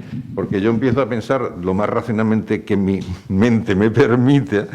Al final llego a una conclusión diciendo, pues seguramente va a pasar esto, pues normalmente pasa lo contrario. O sea que, entonces, yo no me fío de mis prospecciones que puedo hacer o de mi perspectiva que puedo hacer. Pero desde luego ahí es interesante y eso daría para mucho más tiempo, ¿no? Sí. Realmente por el camino que vamos, y no solamente por el tema de la pandemia, cuidado, no solamente por el tema de la pandemia que está afectando, sino por el tipo de política, y vamos, es que es un desmadre, no hay una planificación, no hay unos objetivos bien formulados, ni unas estrategias para ir mejorando. La deuda cada vez va creciendo más, la deuda soberana. A mí me preocupa la deuda. Y la deuda soberana va creciendo, etcétera. Es decir, de todas maneras, habiendo pandemia o no, desde luego económicamente vamos a terminar muy mal, como pasó efectivamente con Zapatero, ¿no? Por supuesto, ¿no? Enrique, ¿había pedido la palabra? Es que son tantas cosas lo que sé que uno se le van le he apuntado varias ideas. Primeramente, lo que preguntaste del tema de la ETA en cuanto a cómo se puede venerar yo no lo veo desde el punto de vista psicológico, lo veo desde el punto de vista psicológico criminal. Me explico. La ETA no tiene razón de ser. La ETA no tiene el porqué. Ellos se quieren identificar perfectamente con Irlanda. El tema de Irlanda no tiene nada que ver, ni histórica, ni cultural, ni nada con Inglaterra. Para nada. Pero también podemos hablar de la India. La India también se independizó de Inglaterra y porque eran cuestiones diferenciales, igual que Irlanda lo era de Inglaterra. Marruecos de Francia y de nosotros. En fin. La ETA no puede sentirse como un grupo de liberación que desgraciadamente mi admirado Aznar la denominó en su época. Juan Carlos, sí estoy de acuerdo contigo que seguramente este país va a quedar hecho un cortijo sin vallado y un huerto pisoteado, porque como vamos es como va a quedar. Tendrá que venir un partido, pues imagino que PP y coaligado, eso espero, para intentar reflotar esto, o al menos reconstruirlo. Pero yo espero que esa política continuista de Rajoy, digamos esto incluso pusilánime, de no tocar lo que hizo el inicio del cáncer, hasta que hizo metástasis con Pedro Sánchez, no derogara ninguna de las leyes que abanderó este individuo, que continuó Marianito el Parco y que ahora mismo seguimos teniendo con Pedro Sánchez. Por ejemplo, memoria histórica. Yo lo hubiera derogado, y hubiera intervenido directamente y no hubiera sido tan cobarde como fue para no derogarla. Y coincido, y por ejemplo la reforma de la administración con un calado mucho más profundo. Y es más, también pudo haber tocado y haber destinado porque yo sí soy un defensor a ultranza de la ley de violencia de género para la defensa de la mujer. Yo creo que es necesaria, pero también pudo haber destinado y haberla completado. La ley de violencia de género no es una ley que se pueda decir que sea anticonstitucional o inconstitucional o injusta. Yo llevo 17 años defendiendo mujeres y defendiendo a hombres también, y yo sé cómo funciona. El problema que tiene esa ley es que nadie se molesta en darle las inversiones económicas que hay que darle. Se le da a los chiringuitos que después de 17 años nunca he visto aparecer en los procedimientos para atenderlas a ellas. Siempre veo que es la administración luego la que las atiende. Los chiringuitos no aparecen por ningún lado. Eso se puede haber eliminado y haber focalizado las cantidades de dinero para hacerlas plenas. Probablemente hoy en día no tendríamos tantos problemas con esta ley. Y otra cosa más, y con esto termino. Dice Paco que sería una bofetada en mano, lo ha dicho Juan Carlos, la sustitución de estos ministros, que vamos, pues yo lo digo, estoy convencido total que si dimiten no sería un bofetón sin mano, serían sustituidos sobre la marcha y tomados por el saco. No se iba a lamer nadie aquí sugerida si las personas estas dimitieran, que son más o menos las más coherentes que tiene el partido aquí en el gobierno, se fueran, serían sustituidos sobre la marcha y no hubiera ningún tío. Eso es una evidencia absoluta. Pero cuidado una cosa con algo que has dicho, no confundamos el no debe con... A mí me parece que tal cosa no debe ser con el es en función de la otra persona, o del otro colectivo. Sí, quiero decir que tú dices que no, los etarras no deben considerarse como tal. Eso es lo que tú piensas y tú consideras. Otra cosa es lo que ellos piensan de sí mismos, que no hay identificación. Cuidado con eso. Por eso y por eso explica que, claro, si yo me creo tal cosa, esa creencia que tengo influye en cómo me comporto y hacia dónde dirijo mis pasos. Por eso yo te digo que tú lo ves desde lo focaliza o lo enfocas desde el punto de vista del psicólogo y yo lo político y yo lo desde la política criminal. Para mí el que venera a un tipo que ha asesinado es enaltecimiento del terrorismo y eso es un delito. Sí, entonces, para mí yo lo veo desde la política criminal, pero evidentemente ahora está permitido todo en este territorio. Es que te tienes que poner la mente de los otros. No, yo tengo que poner en esa mente. No, sí, digo, yo tengo que meterlo en la cárcel. Sí, vamos a ver, sí, pero para poder... Y me voy a poner yo a hacer ahora el razonamiento terrorista, me voy a poner yo a hacerlo. Yo los meto en prisión. Para poder entenderlo, quiero decir pero que yo no quiero entenderlo.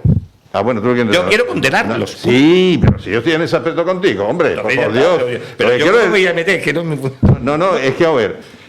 Cada uno tiene tu pensamiento. Tú, por ejemplo, tienes un esquema absolutamente de nacionalismo ultranza español, por ejemplo. No, soy español. No, perdón. No nacionalista. Bueno, pues entonces pertenece a lo que Michael Billing, porque yo veo que tú has leído muy poco del tema del nacionalismo. De verdad que sí, porque te he escuchado decir cosas que ve que tienes un déficit formativo en ese aspecto. Tú perteneces entonces a lo que llama Michael Billing el nacionalismo banal, que es aquel que se piensa que no es nacionalista y realmente lo es.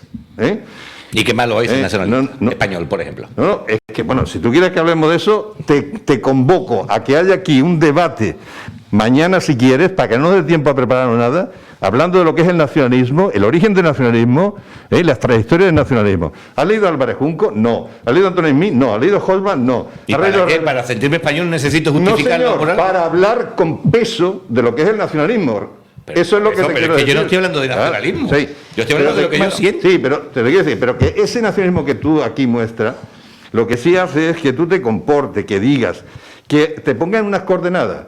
Entonces, muchas veces, para poder entender el por qué se hacen determinado tipo de cosas, tiene que ver cuáles son las coordenadas del otro. Por ejemplo, en el terrorismo, no es el mismo el terrorismo tradicional, de tipo oriental, de tipo de otras culturas del occidental. Por ejemplo, tradicionalmente, el terrorismo occidental ha ido dirigido a personajes que son representativos de instituciones, etcétera, etcétera. Mientras que los de otras culturas se piensa un poco como tú que eres español, pues entonces voy a por ti. Me da igual si tú eres presidente, si no eres presidente, si eres policía o eres del ejército. Son concepciones diferentes que parten de una cultura distinta.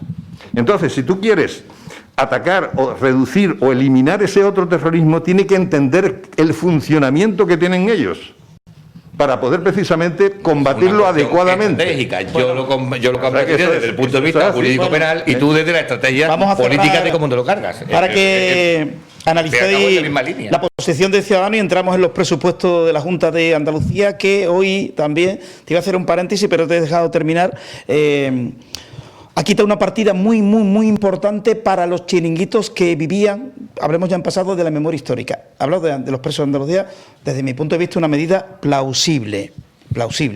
Ir poquito a poco, quitar subvenciones a los chiringuitos, que hay otras prioridades en nuestra comunidad autónoma. Pero esto dentro de 5 minutos. El proyecto de presupuestos generales del Estado para 2021 ha superado el primer escollo político y emprende su tramitación parlamentaria. El Gobierno ha conseguido el respaldo de los socios de investidura más Ciudadanos para tumbar las 7 enmiendas a la totalidad que se habían presentado contra el mismo por parte de PP, Vox, 4 diputados de Juntos por Cataluña, BNG, Coalición Canaria, CUP y Foro Asturias.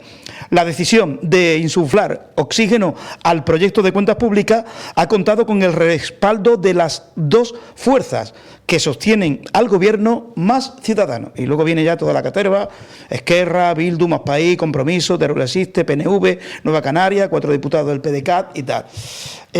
¿Va a ser definitivo? ¿Considera que va a ser definitivo este apoyo de Ciudadanos a Sánchez, o cuando lleguen las votaciones dará marcha atrás? ¿Cómo lo ves? Lo tengo clarísimo. A ver. Esta gente, la banda política criminal de Sánchez de Iglesias, ganan con el apoyo de los que lo invistieron en la moción de censura, ganan esta vez los presupuestos. De no ser así, bueno, yo lo celebraría a base de champán. Lo celebraría sin duda alguna. Vamos a partir de una cosa. La pérdida de esta votación supone el fin del Gobierno. Y si cualquier espectador o cualquier analista que haya visto la trayectoria de estos señores durante este último año, en el balance que hemos hecho, bajo ningún concepto, quien se atreve a financiar a los proetarras de Bildu va a cometer el error de equivocarse ni siquiera del PSOE, los del PSOE, eso es lo último que se equivocaría en la votación. Los presupuestos van a ganar. Y ya, esta vez sí me ha puesto yo la... Con Ciudadanos, con el apoyo de Ciudadanos. Bueno, ahí viene la segunda... No necesita Ciudadanos para nada. Tiene votos suficientes, los de la investidura, para sacar adelante los presupuestos. Los de Ciudadanos, que hoy ha votado a favor, vamos a darle un margen de confianza a Inés Arrimadas. Vamos a darle el margen de confianza en tanto en cuanto está poniendo en un brete a Sánchez, retratando a Sánchez, si elige a RC, a Esquerra Republicana, o elige a Ciudadanos. Y hoy, como no se jugaba nada, porque ahora vienen las votaciones individualizadas, lo que tengo claro es una cosa, que no van a ser de escaparate unos presupuestos expansivos. Van a aumentar el gasto, pero lo van a aumentar estratosféricamente y no van a bajar los impuestos, van a subir los impuestos. Con lo cual, el endeudamiento que ya tenemos va a subir exponencialmente. Ese déficit no se sostiene ni con los 140.000 millones que nos asigna la Unión Europea, ni dentro de esa cantidad con los 70.000 millones que nos van a dar a fondo perdido, que esa es otra cosa. Lo de fondo perdido me parece que habría que analizarlo, pero con una escritura muy fina. Y hay una frase de uno de los grandes economistas del siglo, que es Schumpeter, que dice: cuidado con los presupuestos porque se convierten en un subproducto de algunos caudillos, dice caudillos, para alcanzar el poder. Pero ¿qué pasa con los caudillos que alcanzan el poder merced a estos subproductos que son los presupuestos? Pasan dos cosas: que adulteran ese poder, que tienen que beneficiar a sus clientes, a los que lo han nombrado, los que han posibilitado ese subproducto, y que engañan miserablemente a quienes confían en que esos presupuestos son buenos. Volvemos a la anestesia, al engaño, a la manipulación. Y en el caso de Arrimadas, ojo con Arrimadas, Arrimadas está ahora mismo en un punto de desequilibrio muy inestable, que se mantiene en pie a duras penas, que yo diría que se tambalea en su indecisión ya asumida y personalísima entre ¿qué voy a hacer mañana si pierdo mis 10 escaños? ¿Me acerco al PSOE, que se acerca a su vez a esta golfería que le acompaña, o me acerco al centro derecha, que es mi posición inicial?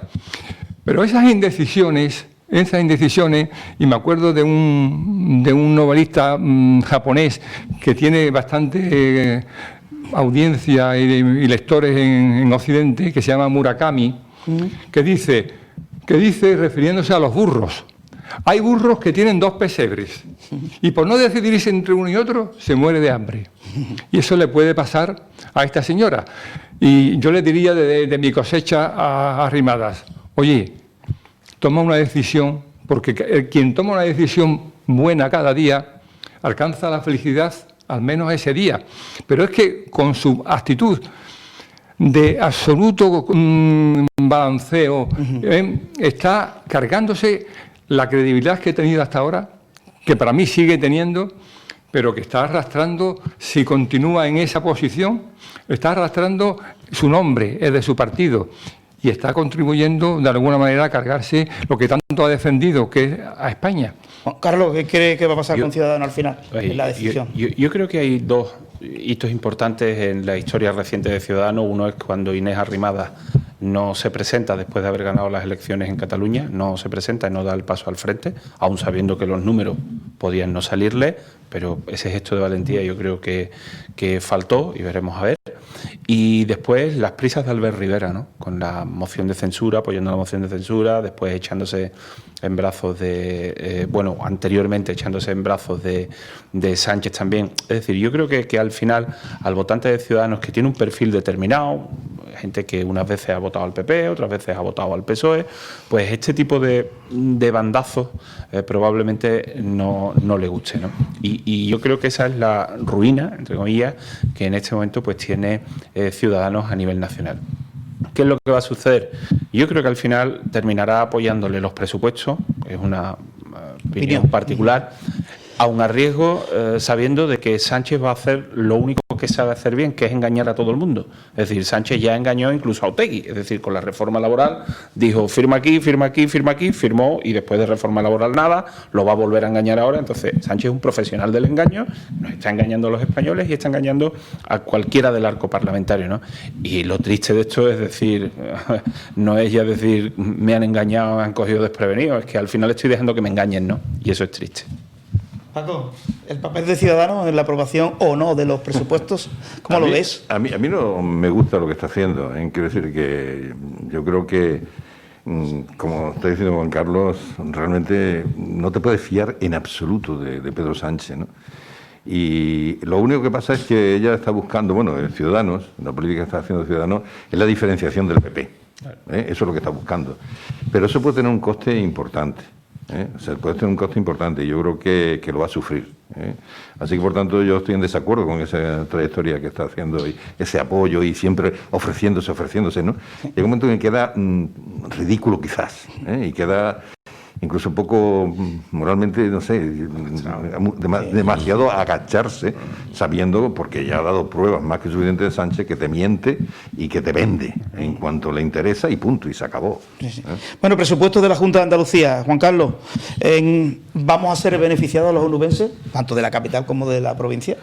Hombre, yo creo que de entrada, ¿no? En líneas generales y con la que está cayendo, lo que hay que agradecerle a Juanma Moreno, primero, que yo creo que creo que es un dato objetivo, ¿no? No ha vivido de él la herencia recibida, ni el y tú más, ni tal. Evidentemente, determinadas cuestiones han tenido que ser puestas de manifiesto, pero lo interesante yo creo es que con temple, sin hacer ruido y sin estridencia, pues de entrada consiguió superávit en las últimas cuentas y tiene un presupuesto, va a sacar adelante un presupuesto pues muy decente para Andalucía en un momento como este, ¿no? Por lo tanto, yo creo que era hora de que llegase pues cierto equilibrio a las cuentas en Andalucía, era hora de que el dinero que se presupuesta se ejecute en lo que se tiene que ejecutar y en lo que se decida. Has hecho algunos apuntes que es verdad que pueden parecer anecdóticos, pero no son menores. El hecho de decir, no, mire usted, los chiringuitos no, vamos a ir a lo importante.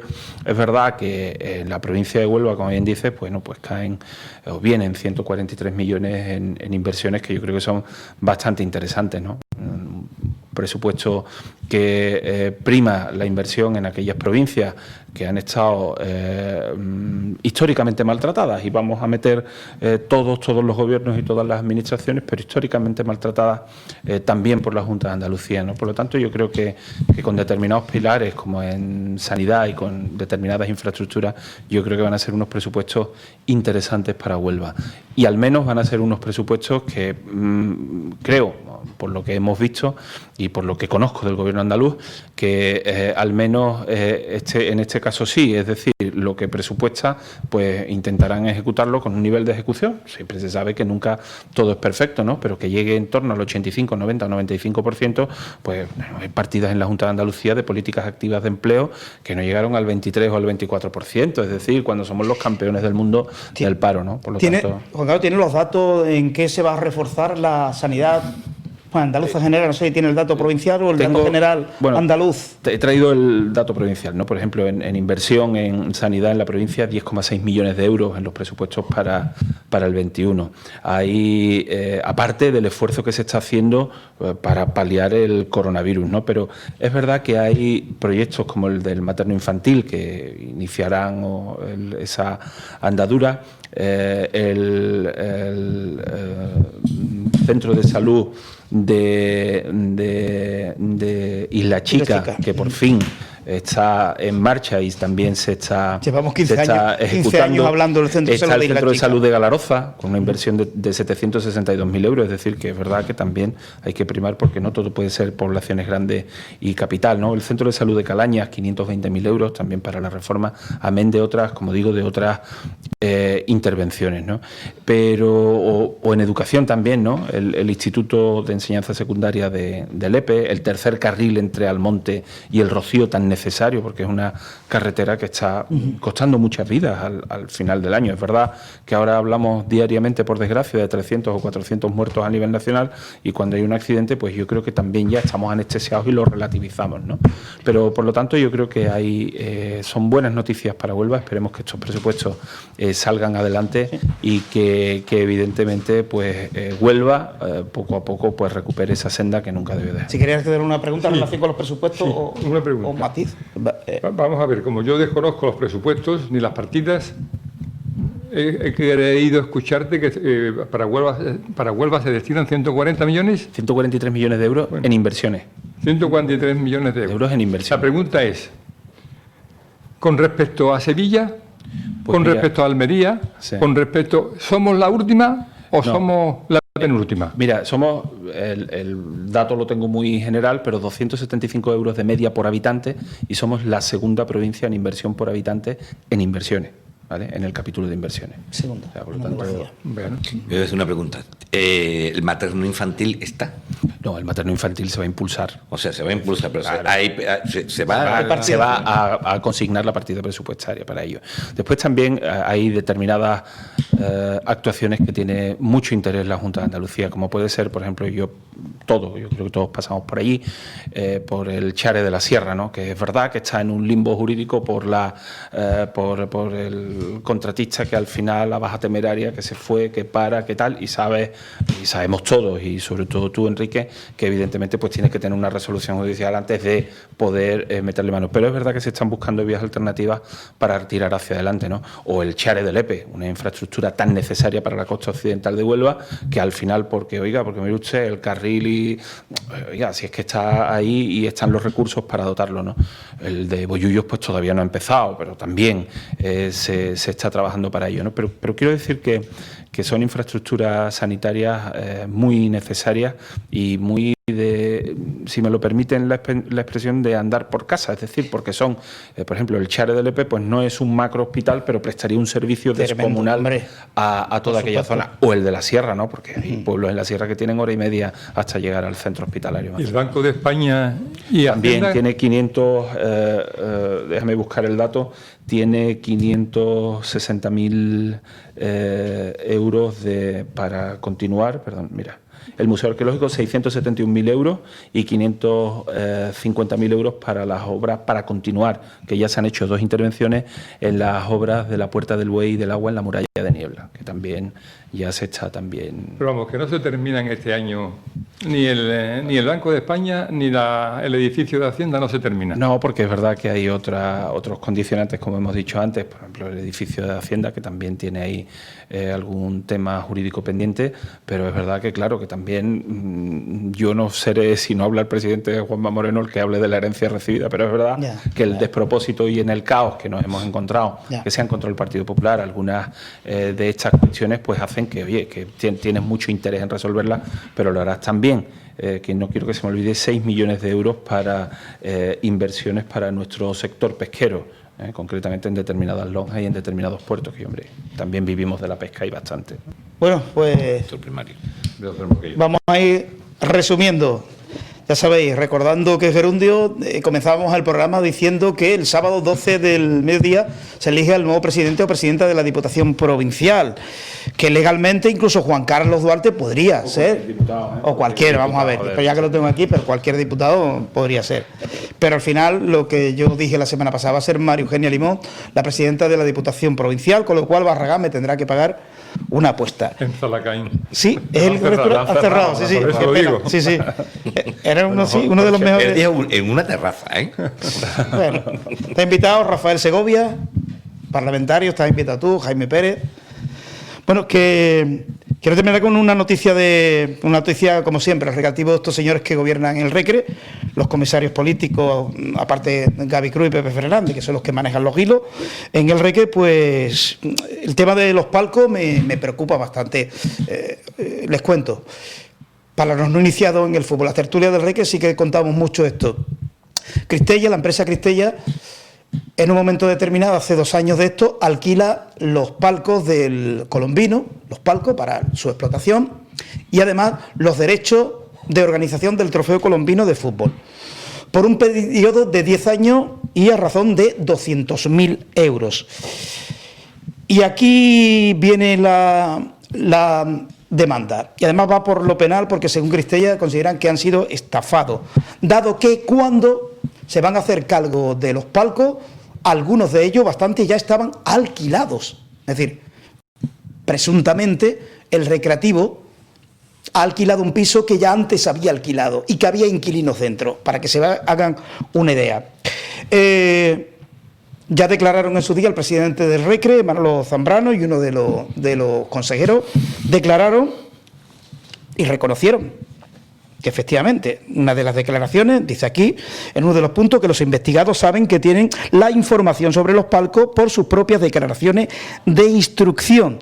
Don Manuel Zambrano declaró, ha manifestado en su declaración de investigado lo que sigue con relación a la explotación de los palcos. Y le dijo Manolo Zambrano a la juez, bueno, sí, que eran abonados particulares y empresas que han pagado por esos palcos, bien en metálico o bien en servicios. Que el dinero o los servicios por el pago de los palcos de particulares y empresas lo ha recibido el Recreativo. Esto en declaraciones, ¿no? Hace como unos 5 o 6 meses. Por otra parte, García Zambrano, que es un consejero, también en declaraciones dijo que existían palcos ocupados con anterioridad, en mayoría por empresas que tienen contratos de patrocinio con el club, que dentro del patrocinio se valora el palco, que el dinero, por lo tanto, revertía directamente en el club. Entonces, ¿qué hace Cristella? Vale, de acuerdo, usted dice eso, pero pásame usted la documentación de esos palcos alquilados, el contrato, lo que tengan que aportar. ¿Qué ocurre? Que el Recreativo no presenta esa documentación. Y aquí, al juzgado de instrucción número 2 de Huelva, Cristella pide, es una especie de requerimiento, ahora me lo va a aclarar Enrique, pide listado de los clientes de los palcos objeto del presente procedimiento durante los años 2018 y 2019, contratos en relación a los clientes y los palcos durante los años 2018-2019 y documentación relativa con Cristella. Dice por aquí, es decir, no solicitamos ese contrato que nos mandan porque no guarda relación con los palcos, que es el objeto de esta querella, pues se trata de que los investigados vendieron unos palcos a nuestro mandante estando ya ocupados. Esta frase es demoledora. Considera, resumiendo, es muy largo, ahora se lo voy a dar yo a los abogados para que lo estudien también, lo que consideran en Cristella que el Recreativo le había alquilado unos palcos que ya estaban alquilados. Claro, esto va por lo penal y es preocupante porque al final, ¿sabéis quién va a pagar todo esto? No lo va a pagar el presidente del Recre, ni lo va a pagar el alcalde de la ciudad, ni mucho menos. Lo van a pagar los 145.000 onubenses, somos los que vamos a pagar estos errores que vienen cometiendo los políticos que gobiernan en el Recre. Bueno, aparte que vamos a tener que pagar, como ya lo sabéis, 300.000 euros, más de los 500.000 que había pedido Cristella, que esto es otra historia. El Recreativo, que en vez de ir al banco a pedir dinero, como lo hacen todas las empresas o nosotros, piden un préstamo a una empresa. 500.000 euros se van a notario, este señor deja los 500.000 euros, pasa el plazo y no pagan el préstamo. ¿Qué hace este señor? Pues denunciar, señores, que estos señores del Recreativo no me han pagado los 500.000 euros, han pasado la fecha. Bueno, esto ha pasado ya 1 año y medio. Y sabéis que cuando tú no pagas una multa o un crédito, los intereses van aumentando por segundo, claro. Y estamos ya en casi 300.000 euros de, las costas judiciales, etcétera, etcétera, más los intereses. ¿Quién va a pagar? ¿Quién va a pagar esos 300.000 euros de intereses? ¿El presidente del Recre? No. ¿Quién lo va a pagar? ¿El alcalde? No. ¿Lo va a pagar Pepe Fernández? No. Lo vamos a pagar los 145.000 onubenses. Como ya también los 145.000 onubenses pusimos en el Recre la nada despreciable cifra de 17 millones de euros que salieron de las arcas públicas para el Recreativo de Huelva. ¿Y está solucionados los problemas en el Recre con 17 millones? No, todavía hay que pagar mucho más. Bueno, dicho esto, si queréis dar alguna opinión al respecto, sois neófitos. Eso es una investigación, son diligencias previas, ¿no? Vale, perfecto. Déjame verlo un momentito. Toma, vela por ahí. No, si lo que están pidiendo es la documentación, los alquileres, digamos, de esos palcos. Bueno, terminamos. ¿Alguna cosita más? Esto es la fase de investigación, son diligencias previas. Están requiriendo documentación. Ya la habían pedido, pero ha pasado el plazo y no la han entregado. No la han entregado, o no la han encontrado, o a lo mejor aportan otras que no son las que piden. Efectivamente, va por ahí. Aportan otra documentación que no es la que piden. Bueno, que yo creo que hemos tocado todos los temas. Bueno, una pasada, como medio de comunicación que nos afecta a todos. Control a los medios de comunicación. La Comisión Permanente contra la Desinformación, bautizada mediáticamente por todos los medios como Ministerio de la Verdad, lleva trabajando desde el 15 de marzo de 2019 sin rendir cuentas ni ofrecer detalles sobre su actuación u operativas. PP Ciudadana y Vox denuncia ante la Comisión Europea este intento de controlar a los medios de comunicación. Juan Carlos, ¿qué te parece? Hombre, volvemos a lo mismo, ¿no? Un despropósito y el manoseo constante y el desprecio a cualquier poder que integra al final nuestro Estado de Derecho, ¿no? En este caso, pues la prensa y los medios de comunicación. Aquí al final regirá pues el pensamiento único, que es lo que el señor Iglesias, desde el chaletazo de Galapagar, pues en función de cómo se levante esa mañana, pues decida lo que es bueno y lo que es verdad, lo que no, y lo que tienen que pensar los españoles, ¿no? Por lo tanto, es un absoluto despropósito. Bien. Paco, ¿alguna cosita más quieres decir? En relación con eso, sencillamente, bueno, que esta mañana está hablando del tema para Radio Inter durante media hora, nada menos, ¿no? Porque la orden, si tú analizas la Comisión Permanente, pues son todos gente que son dependientes del gobierno, con lo cual pues, estamos en manos del gobierno. Y entonces no se va a medir toda la información con el mismo rasero. Por supuesto, ellos van a ser los que van a decir la verdad siempre y la falsedad y la mentira va a estar en otro sitio, ¿no? Y es un peligro y es la libertad realmente está amenazada con ese tipo de organismos. Enrique y Paco, para ir concluyendo. Una patada a la Constitución otra vez, a los derechos fundamentales, sobre todo el de la libertad de prensa, ¿no? Y además, porque ellos son los que tienen la verdad. El gobierno más embustero que ha habido en la historia de España es el que va a controlar la verdad. Es preocupante, ¿eh? Está rulando todo. Ahora se ha puesto otra vez vigente ese vídeo de Pedro Sánchez diciendo no vamos a pactar con Bildu. ¿Se lo quiere que se lo repita, señor presentador? No vamos a pactar con Bildu. Está rodando otra vez por la red. O sea, el primero que miente quiere controlar a los medios que él considera que mienten. Claro. Lo que quieren es lo mismo que quiere una policía como patriótica, como dice Pablo Iglesias, utiliza y forja ese nombre. Quieren una prensa patriótica, algo como Venezuela. Paco, para concluir. En casa del herrero, Paco, cuchillo de palo. El Ministerio de la Verdad no se debe llamar Ministerio de la Verdad, simplemente por definición. Si la verdad es la conformidad de lo que pensamos, decimos o hacemos con la realidad, es evidente que no hay verdad. Sí hay posverdad, y posverdad es un término académicamente admitido. Y la posverdad es la distorsión deliberada de esa verdad. Bueno, pues si se llamara el Ministerio de la Posverdad, bautizaríamos y calificaríamos y retrataríamos a quienes han realizado este engendro. El Ministerio de la Mentira, llamada posverdad. Como decía el compañero Juan Carlos, es una tras otra, mentira, estafa, falsedad. Muy bien. Bueno, lo dicho, ¿te has sentido bien, Juan Carlos? Muy bien, muy a gusto y muchas gracias por invitarme. Es la primera vez que vengo y espero que no sea la última, ¿no? Sí. Vuelvo a cursar una invitación pública, luego en privado también, que a partir del próximo jueves, una vez que ya tengan solucionado el Partido Socialista el problema del presidente o la presidenta de Diputación, tanto el ala susanista como el ala sanchista, que si quieren venir aquí a debatir, que tienen las puertas abiertas de Antena Huelva Radio y de Canal Luz Televisión. Insisto, pero cualquier sector. Ahora mismo el partido está en Huelva dividido en dos, el ala susanista por una parte, el ala sanchista por otro. Las dos alas tienen sitio aquí en en la televisión. Como todos tienen mi número de teléfono, solamente me tenéis que llamar, Paco, que quiere ir fulano o fulana de tal a debatir y hablar de las cuestiones provinciales y nacionales o andaluzas. Pues aquí van a tener siempre un sitio, ¿vale? Lo hago público, porque bueno, en privado pues la gente no sabe que yo mando correos electrónicos, etcétera, etcétera, pero lo hago público, así todo el mundo se da por enterado de que están todos invitados a esta tertulia. No vendrán. Yo me lo he puesto también, me juego también la cena esta ¿Sí? famosa, tal, no vendrá. ¿Y tú, Paco? Yo no creo que venga, no creo que venga tampoco. Complicado ahora ser del PSOE y venir un debate, ¿verdad? Bueno, no aquí, a cualquier otro sitio, es complicado. Yo en las complicado. últimas últimos debates. Porque teníamos una tertulia hace muchos años, la tertulia cultural onubense, Sí. y al principio venían y cuando vieron en fin, las preguntas que se les hacía, dejaron de ir Claro. radicalmente. Pero vamos, fue una orden, no se va nunca y no iban. Sí. Pero especialmente en la última semana no han comparecido en Sí. determinados sitios. Sí, complicado. Bueno, nada, de todas formas, aquí, si no esta semana, la que viene o la otra, siempre estáis invitados aquí cuando queráis venir a debatir. Javi González se encargó de la asistencia técnica. Paco Revuelta, psicólogo que sigue triunfando con su nuevo vídeo. Enhorabuena, Paco. Gracias. Y el vídeo en el que habla de los ancianos, que otra vez, desgraciadamente, otra vez está haciendo el maldito virus, está haciendo un daño otra vez en las residencias, están muriendo otra vez muchos abuelitos, desgraciadamente, y ese vídeo pues seguramente va a tener más reproducciones de las anteriores, desgraciadamente es así.